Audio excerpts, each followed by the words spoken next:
It's the Morning Sports Report here on TribLIVE Radio, TribLIVE.com. Ken Laird, John Harris, Pitt basketball beat reporter in studio with us as the stretch run begins, John, for Pitt Hoops.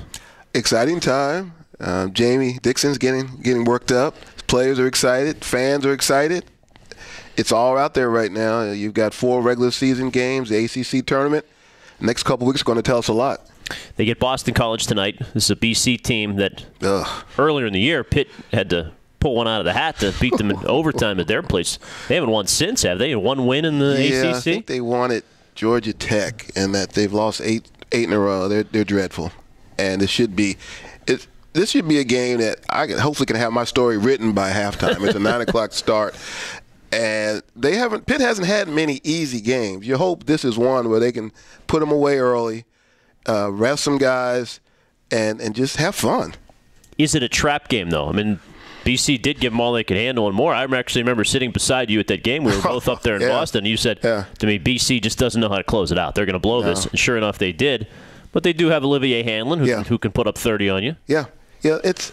I'd like to think that Pitt could go out. I mean, I look back to the Bryant game after Pitt had a big victory, and that was a struggle. And you figured, okay, this is a game that they can put away. So from a mental standpoint, with so many younger guys, a lot of sophomores with key roles, you hope that they learn from that experience against Bryant and can go out tonight and put away a Boston College team that has lost 8 straight, 1 league victory.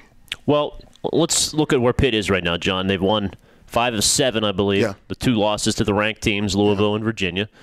Yeah. RPI is climbing. That's got to make Jamie Dixon excited. Oh, yeah.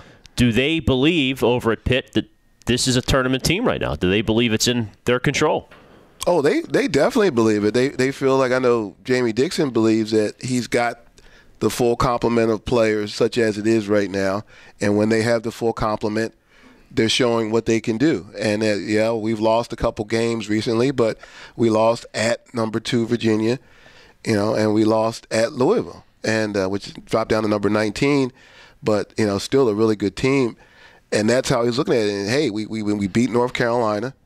We've beaten Syracuse twice. Syracuse, more name only this year, not ranked, not going to the tournament because of, self-imposed sanctions. But a tough win at Syracuse, 30,000 fans. They played well, jumped out, held on down the stretch, big road victory.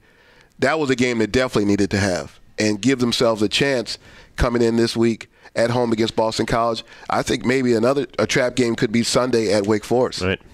Now, Joe Lenardi, bracketologist ESPN, had them as his next 4 out, meaning they're within the top 8 snubs. So that's pretty bubble.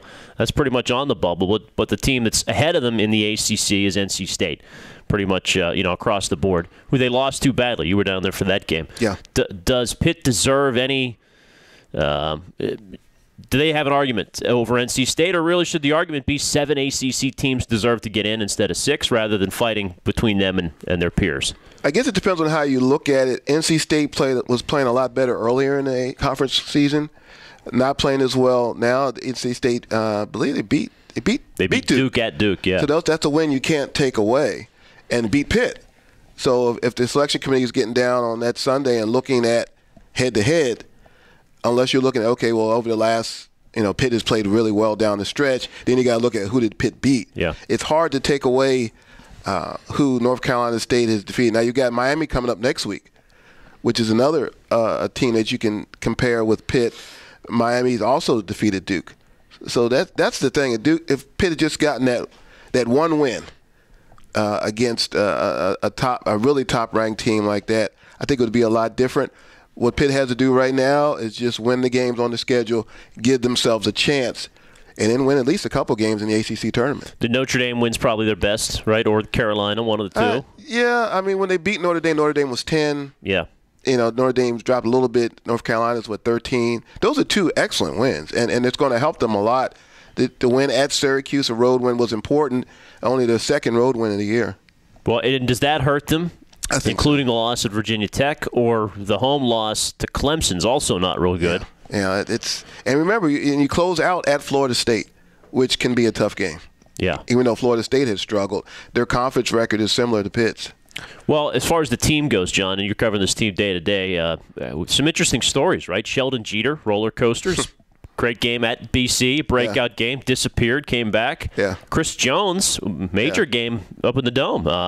Can they replicate that game to game here going forward, or is it really that's going to be the case? They got to pick somebody new to lead them every night. I mean, that's a great way to look at it. You don't really know what you're going to get. Mike Young went a game without scoring. His scoring has kind of gone down a little bit as the Jamel Artis has gone up. So you'd like to see more inside-out consistency, and that's, I think, the team still find themselves. A Jeter, Jamie Dixon the other day was saying that he's now making more of an impact defensively. They had him against Rakeem Christmas a little bit, so he's showing them the ability with the long arms and the reach that he can maybe also have an impact. Even if he's not scoring, we can get him in there at the defensive end. He's playing a Randall a little bit more now. Even though you get from Randall what you get, he's putting him out there and playing him. But now you see a Josh Newkirk hardly played at Syracuse, so you got to wonder what's going on with that. Is he going to get back into the rotation? So, like I said, for me, is to just look at tonight's game, get an easy victory, get a blowout victory against a team you should beat at home, and really get ready for the stretch run. Yeah, and just to finally, real quick on that, do the players seem to be okay with their roles changing week to week? That's a delicate balance for a coach, right? They're winning games here, but it lights fires under players, but also you're tugging and pulling, right? I think, I mean, Chris Jones, I did an article yesterday on that, and he seems to be okay with it. I think players are players. They want to play. And I guess if you're winning, it's okay. But still, I think people want to do certain things, and we'll see how that – next year should change a lot with the Roselle Nix coming in a 7-footer. Mike Young can play more at the 4. You're going to put him Jamel Artis probably back at the 3. Maybe players can play a little bit more their roles. Jamie Dixon has talked all year about we've got guys out of position. Let's see how guys play in the right positions. Well, it's a good point. And this, if nothing else, will build hope for next year that this young nucleus is going to be back and be a pretty good team. But percent chance Pitt makes the tournament this year. The John Harris percentage here on February 24th. Okay. 51%. Whoa. You like that? Whoa. Mr. Optimist. Drinking the Kool-Aid. I like it. John Harris. 51%. I should say 50.5%. You're Pitt basketball man right here. Yeah.